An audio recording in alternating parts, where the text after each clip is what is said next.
नमस्कार and welcome you world affairs. मैं प्रशांत Dhawan. Now recently आपने बहुत से आर्टिकल्स देखे होंगे जहां पर लिखा है कि व्लादिमीर पुतिन ने इजराइल से माफी मांगी है। यहाँ पर आप देख पाओगे आर्टिकल है, Putin apologises to Israel after minister claimed Hitler was Jewish. यहाँ पर व्लादिमीर पुतिन ने माफी किस बात पर मांगी है अकॉर्डिंग टू इजराइल, क्योंकि अगर अभी मैं यहाँ पर यह बोलूंगा कि पुतिन ने इनफॉर्मल तरीके से माफी मांगी है, ये क्लेम किया है इजराइल के प्रधानमंत्री ने ऑफिशियली। जब रशिया की सरकार से मीडिया ने पूछा कि क्या पुतिन ने नफ्ताली बेनेट को कॉल करके आई एम सॉरी बोला है, तो इन लोगों ने ना यस बोला ना नो बोला। और मैं समझ सकता हूं ऐसा रिस्पांस रशिया की तरफ से क्यों आया होगा, क्योंकि पुतिन ने जब सॉरी बोला तो रशिया ये नहीं दिखाना चाहता कि Russia as a country, Russian government ने सॉरी बोला है। ये लोग यहाँ पर ये प्रेजेंट कर रहे हैं कि पुतिन ने पर्सनल लेवल पर नफ्ताली बेनेट जो प्राइम मिनिस्टर है इसराइल के, इनसे माफी मांगी है अपने विदेश मंत्री के बयान को लेकर। अब यहाँ पर मैं सोच रहा था, पुतिन के लिए अपने आप में कितनी सारी चिंताएं हैं। यूक्रेन की वॉर संभाल ली है, इंटरनल अपनी गवर्नमेंट संभाल ली है, फिर इनके विदेश मंत्री भी ऐसे हैं कि हर 3-4 महीने में कोई ऐसी स्टेटमेंट दे जाते हैं कि पुतिन फिर रफू करते हैं उनकी स्टेटमेंट को, कि नहीं ये कुछ और कह रहा था, इनके मुंह से निकल जाता है कभी कभी। और यहाँ पे आप अप्रिशिएट कर पाएंगे कि इंडिया को आज के समय जो एक टेक्नोक्रेट विदेश मंत्री मिला है, ये एक कितना बड़ा एडवांटेज है। जयशंकर साहब पोलाइटली अपनी बात भी रख लेते हैं यूएस के सामने, यूरोपियन यूनियन के सामने, मगर साथ ही साथ रिलेशन भी खराब नहीं होते। पीएम मोदी को ये नहीं बोलना पड़ता कि देखिए जयशंकर सर की बात के लिए मैं माफी मांगता हूं। तो खैर यहाँ पर समझेंगे कि पुतिन ने माफी मांगी क्यों है, इजराइल रशिया के लिए इतना इंपॉर्टेंट है क्यों, बहुत कुछ आपको जानने को मिलेगा। बाय द वे, इस टॉपिक की शुरुआत पर मैंने वीडियो बना दी थी कि Russia goes insane starts targeting Israel, और इसी वीडियो में मैंने आपको बता दिया था कि पुतिन को अपने विदेश मंत्री के खिलाफ एक्शन लेना होगा या फिर कहीं ना कहीं अपोलोजाइज करना होगा, और हुआ भी यहाँ पर यही है। और यहाँ पर मैं देखो ये भी बोलना चाहूंगा कि व्लादिमीर पुतिन में कई कमियां होंगी, करप्ट हैं, बलागा करप्शन करते हैं, perhaps the most corrupt leader in the world. कई लोग इनको दुनिया का सबसे अमीर इंसान भी कहते हैं, इंक्लूडिंग इलॉन मस्क। उसके अलावा क्रूअल भी है, मगर ये मैं यहाँ पर कहूंगा अपनी जियोपॉलिटिकल समझ के साथ कि ये रशिया के लॉन्ग टर्म स्ट्रेटेजिक इंटरेस्ट को बहुत डीपली समझते हैं, और कई बार ये अपनी पर्सनल ईगो को, पर्सनल सेल्फ रिस्पेक्ट को रशिया के लार्जर बेनिफिट पे हावी नहीं होने देते। और याद रखिएगा, इवन दो रशिया के जो जनरल्स हैं, इन्होंने यूक्रेन वॉर का बिल्कुल आप कह लीजिए मैस बना दिया है। काफ़ी लॉसेस हुए हैं रशियन आर्मी को because of the poor decisions taken by the Russian generals. Vladimir Putin की जो नीति है उसकी वजह से आज के समय $1 हो गया है अराउंड 65 रूबल के आसपास। रूबल बढ़ता जा रहा है, every single day rouble is getting stronger. और उसके पीछे भी है व्लादिमीर पुतिन की कमाल की जियोपॉलिटिकल समझ। और इस केस में भी मैं कहूंगा कि इजराइल के साथ रशिया के रिलेशंस बचाकर, अपने विदेश मंत्री को पीछे करके, ओपनली माफी मांगकर इजराइल से पुतिन ने दिखाया है कि why he is a great leader. ये क्यों इतने लंबे समय से रशिया पर राज कर पाए हैं और इन द फ्यूचर भी राज करेंगे। ना आगे बढ़ने से पहले आपसे एक क्वेश्चन भी पूछूंगा। क्वेश्चन यहाँ पर यह है कि भारत ने रिसेंटली साइन किया है ग्रीन हाइड्रोजन टास्क फोर्स का एक एग्रीमेंट एक कंट्री के साथ। इस पर बड़ी न्यूज आई थी कि India will make green hydrogen task force with a certain country. आपको बताना है कि ये देश कौन सा है।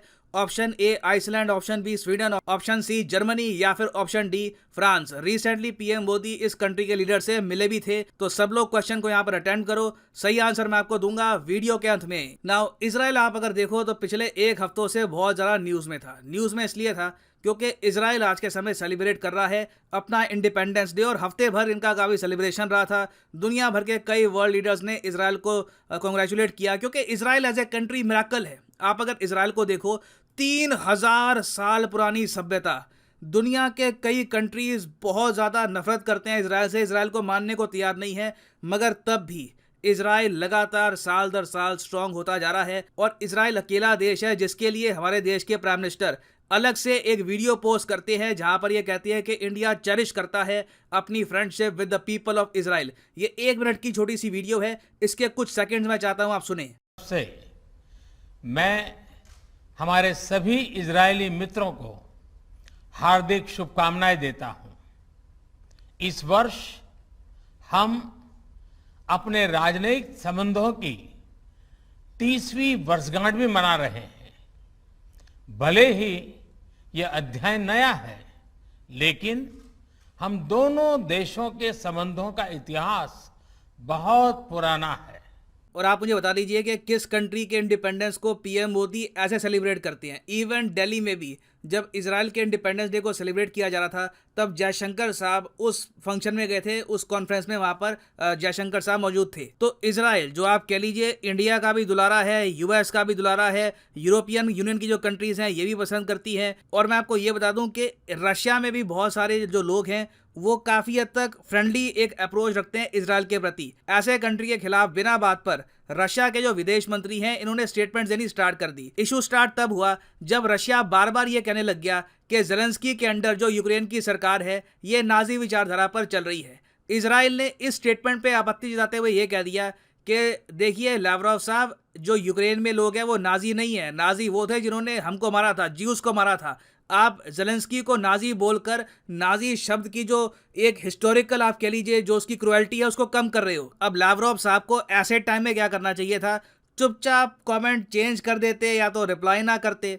इन्होंने ना इसका जवाब इजराइल को ऐसे दिया, जितना जेलेंस्की नाजी उतने तुम नाजी। इन्होंने इजराइल को भी बोलना स्टार्ट कर दिया कि तुम लोग भी नाजीज को सपोर्ट कर रहे हो। अब ये बात सुन के इजराइल को बहुत गुस्सा लगा कि जिन लोगों ने हमारे पूर्वज को मारा, मतलब कि हिटलर की तुम ये कह रहे हो विचारधारा हमारे अंदर भी है। और इन्होंने आगे फिर एक और स्टेटमेंट ये भी दे दी रशिया के विदेश मंत्री ने कि हिटलर के अंदर भी ज्यूइश ब्लड था। तो ऐसी जब स्टेटमेंट्स लगातार बिना बात पर रशिया के विदेश मंत्री बोल रहे थे, जो मैं पहले भी कह चुका हूं बहुत मुंह फट है, कुछ भी बोल देते हैं। इंडिया के साथ रिलेशन इन्होंने खराब कर दिए थे, ये इंडो पैसिफिक को लेकर, क्वाड के इशू को लेकर बिना बात पे इंडिया में आकर बिल्कुल अजीब सी स्टेटमेंट दे रहे थे।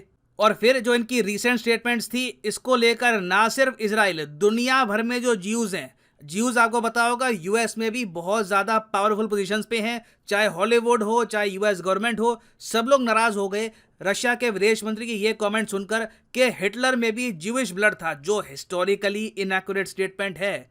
अब मुझे अच्छे से याद है जब इस टॉपिक पर मैंने लास्ट टाइम वीडियो बनाई थी, कुछ 1-2% लोगों ने ये बोलना स्टार्ट कर दिया कि आप रशिया की आलोचना क्यों कर रहे हो, आप एंटी रशिया हो, आप ये क्यों कह रहे हो कि हिटलर का कोई ज्यूइश ब्लड नहीं था, क्या पता रशिया ने कोई डीप रिसर्च करी हो उसे पता लगाओ। देखिए, मेरा काम है कि जो करेक्ट है वो मैं आपको बताऊंगा, जो इनकरेक्ट है जहां पर कोई भी कंट्री हो, मैं किसी भी कंट्री के ना प्रो हूं ना अगेंस्ट हूं। कल को इजराइल भी कोई गलत बात बोलेगा, मैं इजराइल की भी आलोचना करूंगा। रशिया कोई अच्छा काम करेगा वो भी मैं आपको वैसे बताऊंगा, कोई खराब काम करेगा वैसे ही आपको बताऊंगा। याद रखिएगा, जियोपॉलिटिक्स में, इंटरनेशनल रिलेशंस में कोई परमानेंट फ्रेंड्स, कोई परमानेंट एनिमीज नहीं होते। किसी कंट्री के पीछे ज्यादा कभी इमोशनल मत हो जाना। तो खैर, रशिया के विदेश मंत्री की जो स्टेटमेंट्स थी ये सुनने के बाद इजराइल में ये डिस्कशन स्टार्ट हो गई कि चलो अब यूक्रेन को सपोर्ट करते हैं, क्योंकि रशिया की तरफ सिर्फ ऐसी स्टेटमेंट आनी स्टार्ट हो गई है। अब जब ये यहाँ पर बातचीत स्टार्ट हो गई ना इजराइल में, तब व्लादिमीर पुतिन का कॉल आया है और इन्होंने खुद के विदेश मंत्री की जो स्टेटमेंट्स थी उसको कवर करते हुए कहा कि देखिए, आई अपोलोजाइज फॉर दैट, हम वैसा सोचते नहीं है, हिटलर में बिल्कुल कोई ज्यूइश ब्लड नहीं था और हम इजराइल के साथ अच्छे रिलेशन चाहते हैं। उसके बाद हमने देखा है कि वापस यूक्रेन रशिया युद्ध में इजराइल ने अपना जो स्टांस है वो वापस मेंटेन कर लिया है कि ये लोग ज्यादा रशिया के अगेंस्ट नहीं जाएंगे, रशिया के खिलाफ कोई सैंक्शन नहीं लगाएंगे और ऑफिशियली इजराइल कोई भी मिलिट्री इक्विपमेंट प्रोवाइड नहीं करेगा यूक्रेन को। और पुतिन ने देखिए बहुत ही स्मार्टली ये इशू हैंडल किया है, क्योंकि आपको ये भी समझना चाहिए कि इजराइल में एक बहुत ही बड़ी पॉपुलेशन है जो काफी स्नेह, काफी प्यार से देखती है रशिया को। और इसका एक रीजन ये है कि इजराइल में एक बड़ी आबादी, करीब 17 से लेकर 20% की आबादी रशियन बोलती है। जी हाँ, इजराइल देखो बना कैसे था, पूरे यूरोप से, इवन रशिया से, बाकी कंट्री से भी जो ज्यूज हैं ये इकट्ठा आ गए और इजराइल को बनाया गया। Israel like USA is a country of immigrants. और बहुत सारे जो ज्यूज हैं जब इजराइल में आ रहे थे ये रशिया से आए थे, तो इनके जो परदादा थे वगैरह वो सब रशियन बोलते थे और इन्होंने अपनी लैंग्वेज पास ऑन करी है फ्यूचर जनरेशन को। और यहाँ पे आप देख पाओगे पुतिन ने 2019 में कहा था कि Israel is a Russian speaking country.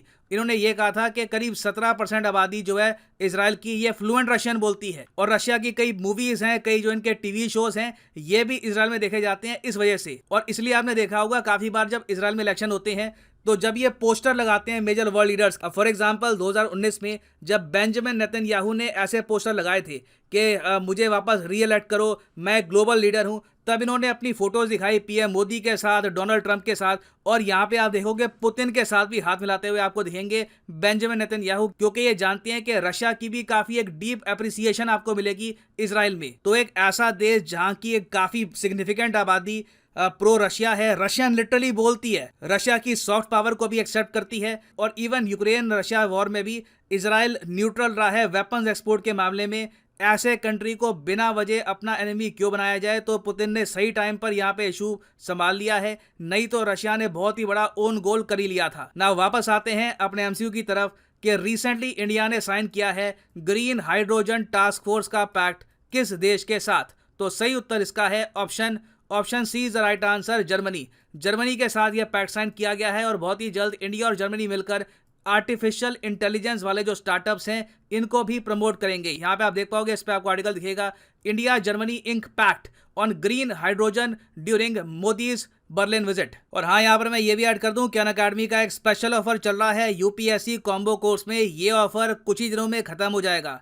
आपको यहाँ पर करना क्या है, कमेंट सेक्शन में जाओ, यहाँ पे आपको मिलेगा link, use code P10 to get discount. इस लिंक पे करो क्लिक और यहाँ पे आप यूपीएससी का स्पेशल कॉम्बो पैकेज परचेज कर पाओगे, जिसके अंडर प्रीलिम्स, मेंस, ऑप्शनल तीनों की ही तैयारी आपकी इकट्ठा हो जाती है। और यहाँ पे आपको क्लिक करना है पिक ए प्लान पर। और अभी देखो क्या होगा कि अगर आप 24 महीने का कोर्स परचेज करते हो तो आपको एडिशनल 6 महीने मिल जाएंगे, तो 24 महीने के ऑटोमेटिकली आपके बन जाएंगे 30 महीने। तो अगर आप अभी कॉलेज स्टूडेंट हैं, 2-3 साल का टाइम है, आराम से 2024-25 में एक बार यूपीएससी का अटेम्प्ट देना है, तो आप ये कोर्स कर सकते हैं परचेज। 24 मंथ का कोर्स है, एडिशनल 6 मंथ्स आपको मिलेंगे। मगर जो यहाँ पे प्राइस लिखा है ये भी पे करने की आवश्यकता नहीं है, सिंपली यहाँ पर कोड यूज करो PD10 and the prices will start falling. So use the code PD10 and save money. So इसी नोट के साथ ये है वीडियो का अंत। Thank you for listening and as always God bless you all.